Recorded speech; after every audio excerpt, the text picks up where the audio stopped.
you do have options, and I'm wondering why all these other people are kind of washing their hands off of this whole thing and of this complaint. They don't want to deal with this, including the people on the Parliament Hill. Based on what you're telling me, you send emails to them, and they don't have anything to do with it. Because they're not responding to it, or they're ignoring you, or they don't want to interact with you, doesn't make them guilty of some sort of collusion or some sort of event or coaching that's happening behind the scenes. So what I would suggest is that maybe you need to re-examine what it is that you're pursuing here. And I'm not questioning the legitimacy of that. I'm saying that I'm questioning the way you're going about it. And maybe you need to re-examine that. Because what you have told me up to now, you're not offering any evidence. You are offering a lot of opinions. You're offering a lot of allegations without backing it up with solid evidence. If I go into court and say, hey, Joe did this, I have to prove, like for example, he crashed into his car and he was impaired. I have to prove that Joe was actually behind the wheel driving. He had care and control of the vehicle.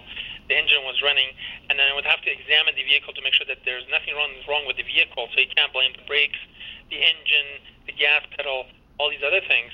And then when I get to the crash, I have to establish that yes, he was traveling at a certain speed. He went through a red light, whatever. And then on top of it, I would have to explain for the courts how I was able to establish that he was impaired by alcohol. There would have to be a breath test, and there would have to be subsequent breath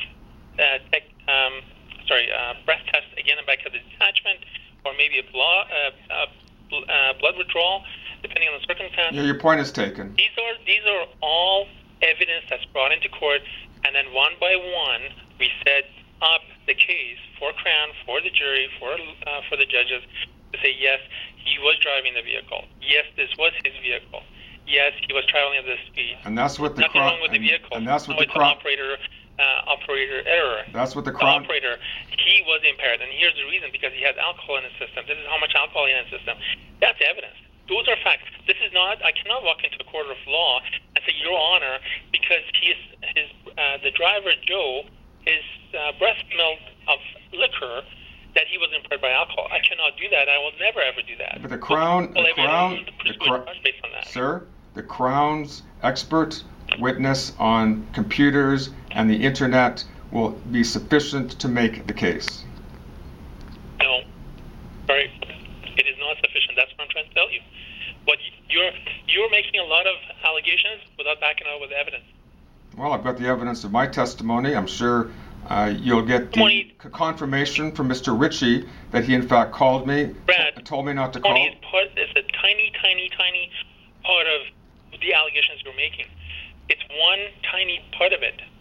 There's so much other information that needs to come into the picture, and it has to be presented. That's what investigations are for, sir. As evidence, not circumstantial, not just offering opinions. You cannot offer opinions. But I'm saying that, sure, you can testify in court. So lawyers always appeal. What is my remedy with regards to your opinion? Sorry? Who do I appeal to? Do I go to E-Division? I think it's a lost cause. If you think, by going to different, I think what's going to happen is that you're going to exhaust basically everybody that you talk to. What I'm saying is that there's something fundamentally wrong with the way you're approaching this. Well, I respectfully disagree, and perhaps E-Division, having some measure of oversight with your detachment, may think otherwise. So I don't think there's any more to discuss. You've already heard my evidence. Well, what you call the information that's insufficient. There's not much more to discuss, and I'll just have to, like you said, pursue remedies elsewhere. Okay. Well, as a final question, I'll put this to you. Why is it you haven't gone to the media if this has legitimacy, or as a practicing lawyer or somebody with a license to practice? Why is it that you don't proceed through the court? You certainly have that under the criminal code. You can certainly walk into a courtroom and swear in information, and it kind of makes me question why you haven't done that yet. Well, those are options that are not available to anyone who seeks to challenge on a federal level the relationship between Canada and China. Why not? Because the mainstream media is owned by the wealthiest people of this country, who will not let it be used to expose them. Now you're going into conspiracies. No, it's I can't speak to that. I can't. No, of course you can't. But the evidence is absolutely clear. They will not let mainstream. That powerful. If they're that powerful. powerful, then